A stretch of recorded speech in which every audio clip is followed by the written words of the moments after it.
Well, some people in Louisville are still waiting for Christmas deliveries from the U.S. Postal Service. WDRB's Stefan Johnson is trying to get answers as to when they can finally expect their mail. Right now, we're still waiting for someone from the post office to talk to us on camera about the recent mail delays. And with snow in the forecast, some customers are preparing for more excuses and more delays. For the last few weeks, we've been asking for someone from the United States Postal Service to provide answers about the ongoing mail delays. We probably have, I don't know, like 600 packages going out over the next 3 days. WDRB is not the only one waiting for answers. Brandon Newsom sells vintage sneakers online and says while business is booming, some of his deliveries are behind. And like no tracking at all.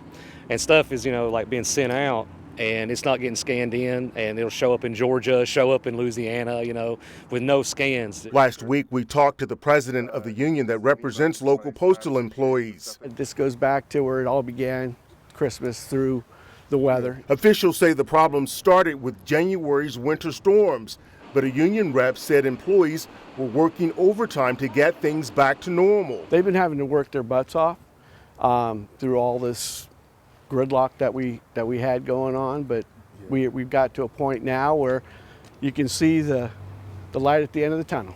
WDRB's drone shows the rear of the Gardner Lane post office has been cleaned up, but an employee tells us there's still a backup inside. Logistically and understaffing, we're getting mail coming into the building, but for some reason it's not getting out. The building is just completely overwhelmed with mail and packages. Steve Vaughn is a trustee for the union that represents Indianapolis postal workers and says they're having the same issues, and it's not weather related. We've been processing mail for 200 years.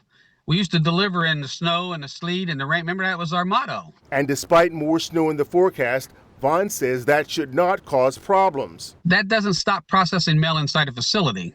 It's warm, it's dry, the lights are on. Brandon Newsom is not taking any chances. I'm hoping that we can get them out and get them scanned in before this weather sets in. Again, we've reached out to officials with the USPS, but so far the only people who've responded are union representatives.